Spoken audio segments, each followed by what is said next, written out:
इक़्तिसादी सर्वे पर साबिक वज़ीर ख़जाना शौकत तरीन कहते हैं कि ये हमारी हुकूमत का ही लिखा हुआ छापा है। ये सर्वे गवाह है कि तहरीक इंसाफ की हुकूमत मुआशी मैदान में कितनी कामयाबियां हासिल कर चुकी है।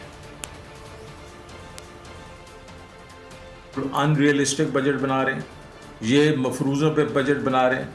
ये कह रहे हैं कि इन्फ्लेशन जो इस वक्त जो है 20% पे चल रही है, मतलब SPI, और वो जो दूसरी हेडलाइन है वो 13.84 है। और जैसे ही वो तेल की कीमतें बीच में फैक्टर इन करेंगे, इलेक्ट्रिसिटी फैक्टर इन करेंगे, गैस फैक्टर इन करेंगे, तो 20 से प्लस चली जाएगी। तो आपका जो है इंटरेस्ट रेट्स तो बढ़ जाएंगे, उससे भी ज़्यादा, तो इन्फ्लेशन बढ़ेगी। तो ये कह रहे हैं जनाब कि हम उसको 11.5 पे लेके आ जाएंगे। वो कहाँ से 11.5 पे लेके आ जाओगे? ये सारा कुछ जब बढ़ेगा तो आपकी ग्रोथ नीचे जाएगी, आपकी मुआशी तरक्की नीचे जाएगी।